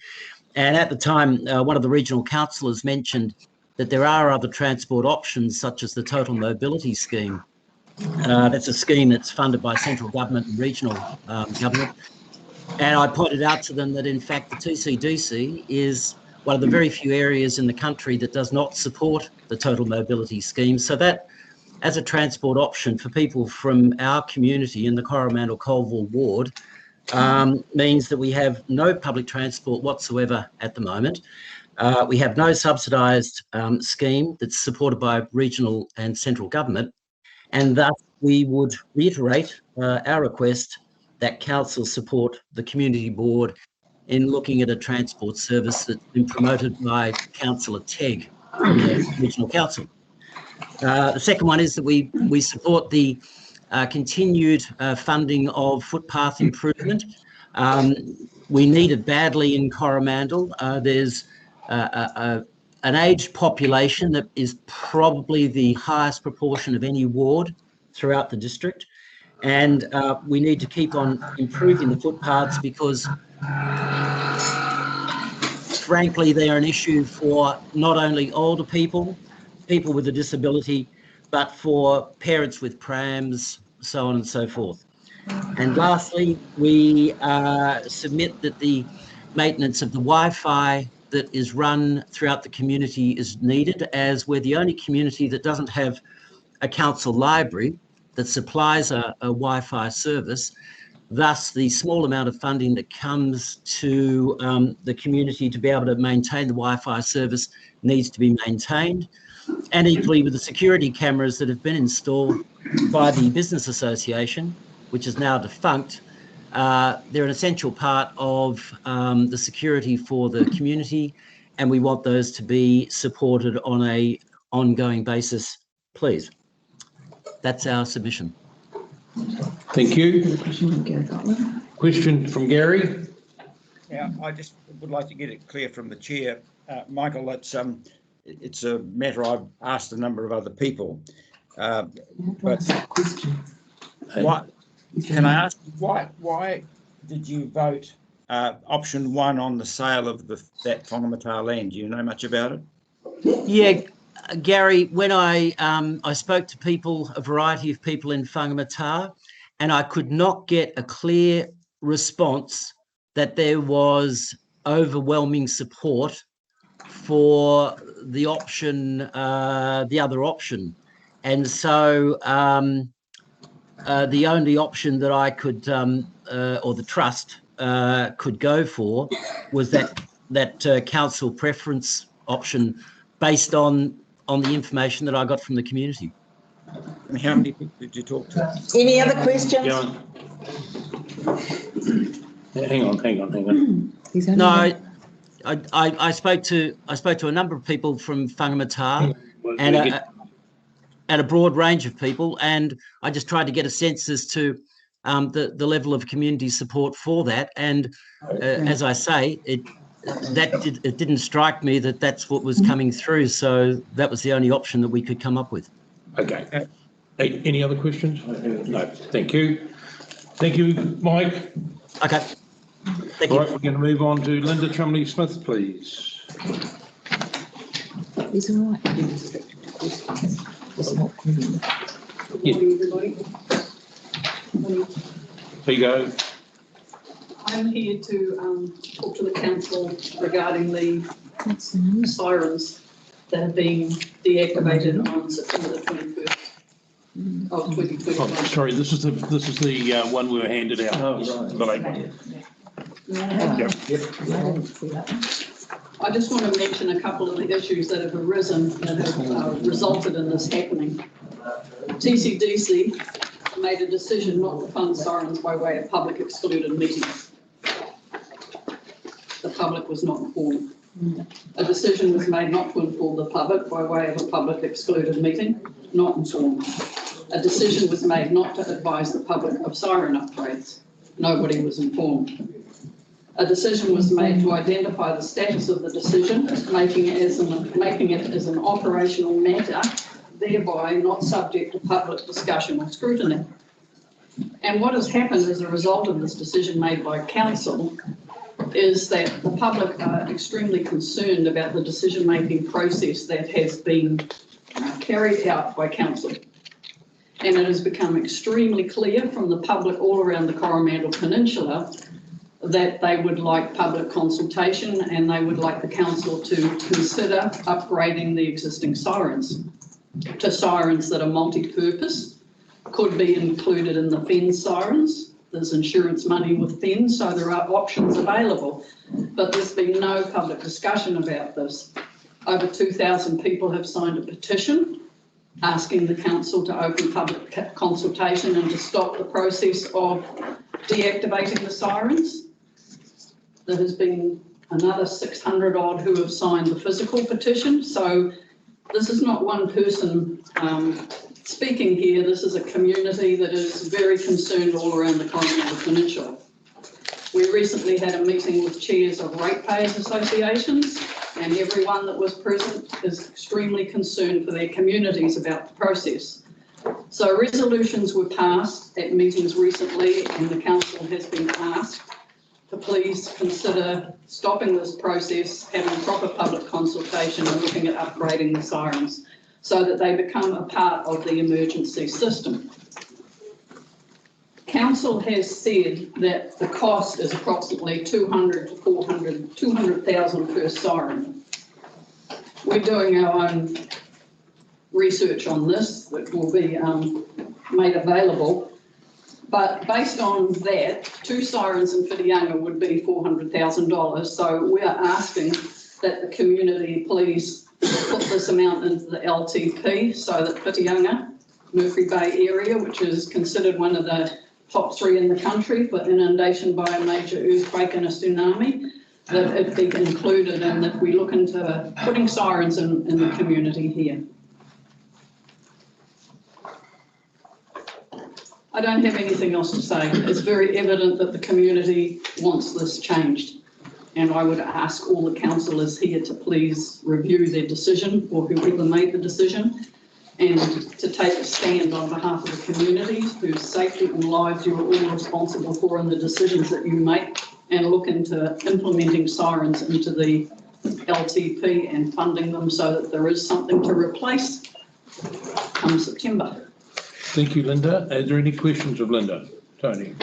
Yeah, I have a couple, Linda. Your comment about the decision made not to fund the sirens by way of a public excluded meeting. Have you got a reference to that? Because, yeah, I go to these meetings and I'm unaware of that. Gary told us in the meeting that was held here that it was public excluded and we could not have access to the documents because it was looked at going to get them made available and they're not. Okay. And the other question here, so you mentioned that your support is peninsula-wide and you mentioned that you need 2 sirens in Whitianga. So how many sirens do we need for the peninsula?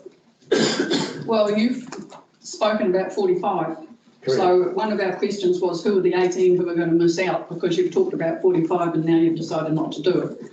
So the research that we've done on 27, and we're actually looking at modelling for other areas that are interested in the peninsula. Because of the decibel rating and the upgrading potential that's available in sirens now, we might be looking at 18 to 20. So we're in the process of doing that now. The modelling takes a little while because each geographic area has its own unique conditions. Might I say it's really odd that members of this community had to do this. I would have thought that all of this would have been done and you had it at your fingertips to make a decision, which was not to have them in the first place. So, you know, again, that was one of the reasons of finding out what was happened at the public excluded meeting. So maybe there were documents that we could utilise to say reinventing the wheel. Just for a point of clarification, it was actually on the 4th of March at an open meeting by the Emergency Management Committee, and comms went out on the 5th of March. Okay. Thank you. Any other questions? I said that it was 4th of March at an open meeting by the Emergency Management Committee and comms went out on the 5th of March. That was when the decision was finalised. Okay. So it wasn't public excluded? No. Okay. Any other questions? So you're right, Tony, and the fact Okay. that the facts are incorrect. We will move on. The next one is Len Salt, page 374 for the Great Power submission, and page 420 for the Whitianga residents and ratepayer submission. So Len has 10 minutes. So Merle and I will present the Great Power. Merle is president of Great Power and I'm the vice president. So we've worked together because there's a lot of synergies between us on the subjects that we're talking about. So Merle, perhaps you'd like to come up and just stand aside. So are you okay standing or would you rather sit? Yes, I'm ancient, but not quite. Okay, so just the water supply, there are some synergies, but we've got a number of things that we've focused on with Great Power, and one of the water supply, and we've talked about this a little bit more. We fully support and congratulate the council on the proposed budget to investigate additional water supplies for Whitianga. We think that's great. We think that with the amount of construction and development that's going on in the town, it's essential not only for future development, but also for our members and our residents and ratepayers in this district at the moment. We note that there is an amount of 5.15 million budgeted in the 2022-23 to 2027-28 budgets for additional water meters, so that's just over 5 million. We're a bit puzzled by this because if we, as we know, the trajectory is towards 3 waters, and that is going to come under an independent authority. We're a bit puzzled as to why it's in the council long-term plan and the budgets. So we don't support that. We think if it's going to be a 3 waters responsibility, then it should not be council, it should be 3 waters. However, having said that, it's a little bit further down the track and things can change as we go. We think it's worth pointing out that a number of our members, the Great Power members are retired, or many of them are retired, and having gardens and the ability to maintain those gardens is almost their entire leisure activity. They grow vegetables. It's really important to them. And so when we get to a situation where we go 6 or 7 months with total water restrictions and they can't water their gardens, then that becomes a critical lifestyle problem for our members. So that's something that comes up on a regular basis. Mercury-based solid waste, Great Power strongly supports the initiatives by council, and we think council needs to be strongly commended for the moves to move the transfer station and to develop the resource centre. So fantastic work.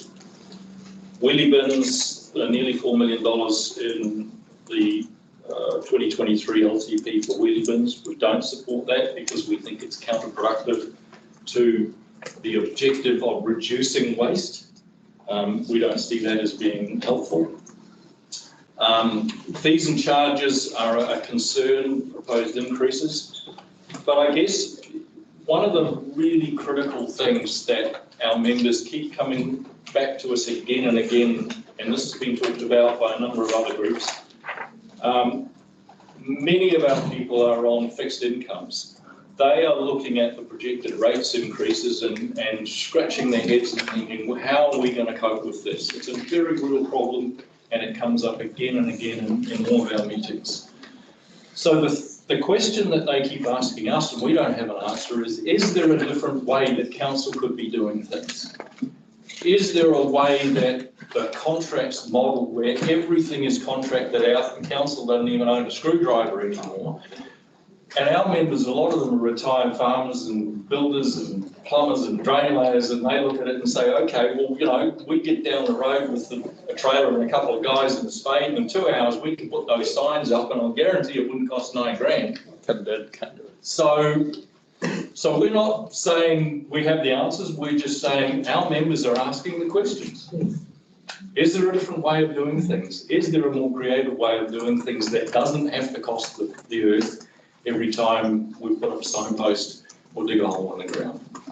It's called utilising our resources, which in our case is our people, our members. They can help.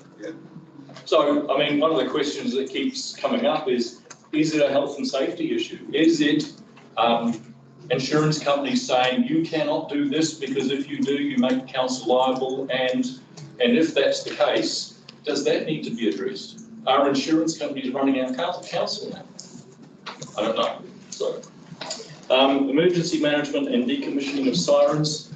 Again, back to what Linda was saying, we support some consultation on this subject because many of our members are hard of hearing. Many of them don't have smartphones. Many of them don't have access to some of the smart solutions. We believe very strongly that the solution to this is a mixed suite. It's not just sirens or smartphones or apps, or it's always going to be a mix. But our people want some consultation as to whether sirens should be part of that mix. Yes, there's a significant cost, but do we need to have that discussion about the cost as far as the public is concerned? How are we going for time on? You've got about 3.5 minutes left. Okay, so if it's all right with Merle, I'll switch over to residents and ratepayers. Okay. So I'm not going to cover off again some of the things that we've talked about with ratepayer, just because they're in the written submission. Again, we support the council's moves to investigate an additional water supply for Whiriana. Fantastic. We support council's move on solid waste and the transfer station being moved and the resource centre. Fantastic work. We have, as an association, made a very, very conscious effort to try and work supportively and constructively with council, and that is something we'll continue to do. We reserve the right to ask questions and we'll continue to do that, but where council are doing some great work, we want to be supportive and say thank you for what you're doing. Fees and charges, our residents and ratepayers members are livid about the proposed fees and charges, particularly to do with boat ramps and trailer parking. It's a very hot topic in Mercury Bay, so you can expect some feedback as you're going around on that. Projected rates levels. There is an acceptance amongst our members that rates are going to rise. We accept that. The level of those rises and the projected rates increases for the future are a concern. And we'll continue to have discussions with council about that, or our members will continue to let us know what they think about those matters. We've been asked by the other residents and ratepayers associations for their help and support on a couple of different issues. One is Matarangi open space proposal, and we've had meetings with them. We've been to understand that 500 submissions on behalf of the Matarangi ratepayers have been submitted. And because there is the potential for a district-wide rate, which involves everybody in the community, we do not support option 1 on Matarangi. And similarly with Whangamata, I was at a council meeting where almost every community group in Whangamata was present at that council meeting and made it very clear to council that they do not want to see the sale of 101 Lindsay Road. So as a group, we do not support the sale of 101 Lindsay Road. And that's it from me. Thank you very much for your time. Thank you. Thank you.